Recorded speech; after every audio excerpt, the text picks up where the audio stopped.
Levítico capítulo 6.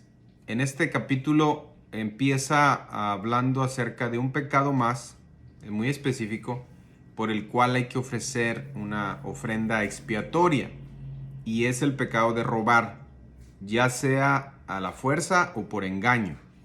Es decir, cuando no quisiera la persona regresar un depósito, cuando no quisiera pagar algo prestado, cuando le quitare a la fuerza algo a alguien, o si se encontró algo y sabe que es de alguien y aún así se lo quedare, o se le prestó algo y no lo regresare, es culpable de pecado. Cualquier forma de robo, ya sea manipulado, con mentiras o descaradamente, era culpable. Y en estos versos del 1 al 3 se nos dice que la expiación, o más bien primero, antes de la expiación, se tenía que devolver lo robado. O sea, no nada más era pedir perdón y ya no. Había que devolver lo robado y se tenía que pagar con el 20%.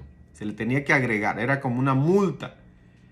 Entonces, no nada más se hacía la ofrenda por expiación, sino que se regresaba, repito, lo robado y se pagaba el 20%.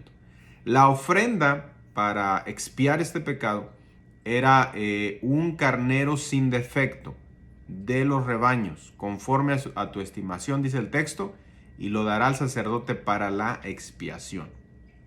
La segunda parte de este capítulo nos habla de instrucciones específicas para los sacerdotes sobre todas las ofrendas que ya vimos. Repito, la siguiente parte de este capítulo habla de instrucciones específicas para los sacerdotes sobre las ofrendas que ya vimos del capítulo 1 al capítulo 5.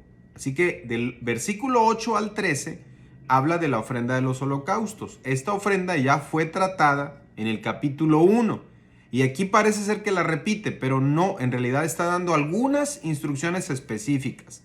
Sí hay algunas cosas que las vuelve a decir, pero el objetivo es dar lo específico a los sacerdotes. Por ejemplo, del versículo 8 al 13, repito, que habla de algunas instrucciones específicas del holocausto, dice que el animal tenía que permanecer sobre el altar en un fuego lento durante mucho tiempo. Este era atendido por el sacerdote. Dice el texto, estará sobre el fuego encendido sobre el altar toda la noche hasta la mañana. Por lo tanto, podemos concluir que había un rol o un grupo de sacerdotes que tenían horarios, se rotaban para poder estar toda la noche al pendiente. También en esta parte dice que se pondrá su vestidura de lino, vestirá calzoncillos de lino sobre su cuerpo. O sea, son instrucciones de que el capítulo 1 no vienen. Luego dice que el fuego encendido sobre el altar no se apagará, ese nunca se debe apagar.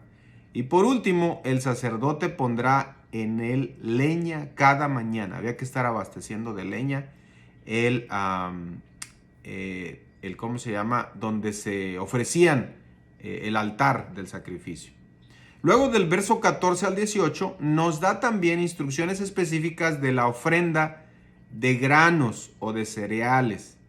Esta ofrenda ya se mencionó en el capítulo 2 y aquí da algunos detalles. Por ejemplo, un aspecto de la ofrenda, de este tipo de ofrenda, dice que no solo se daba una porción de la ofrenda a los sacerdotes, sino que los que estaban ceremonialmente limpios o santos podían comer de esta ofrenda.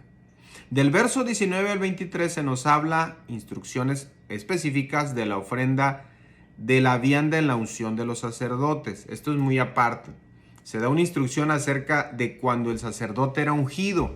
Y aquí se dice que dentro de esa ceremonia de unción de los sacerdotes, era solo para el sacerdote tenía que ofrecer una ofrenda de cereal o de granos. Esta era de parte del sacerdote y se quemaba toda. Es así, nadie podía comer nada porque toda se ofrecía a el Señor.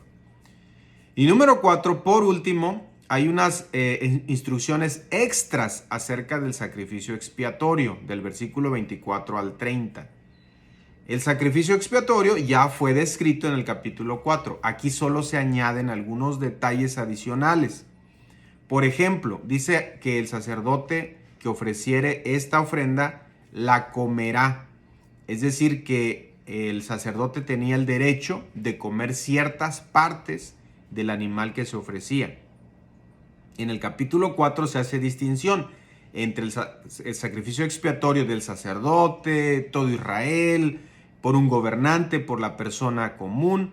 Bueno, en el caso del sacrificio por el sacerdote o por todo Israel, no se podía comer nada, ninguna parte del animal, en las otras sí. Y en el verso 28 dice, todo lo que tocare su carne será santificado. Y si salpicare su sangre sobre el vestido, lavarás aquello sobre el que cayere. O sea, la sangre del animal, si salpicare algo, la vasija, si salpicare la ropa había que lavarse. Pero si la vasija era de barro, se tenía que quebrar, porque no había forma de lavar esa sangre y se consideraba esa sangre como pecado, como que ya estaba contaminada con el pecado. Esas son pues algunas instrucciones específicas de los sacrificios que ya se han mencionado anteriormente. En el siguiente capítulo, estas instrucciones específicas van a continuar con las demás ofrendas.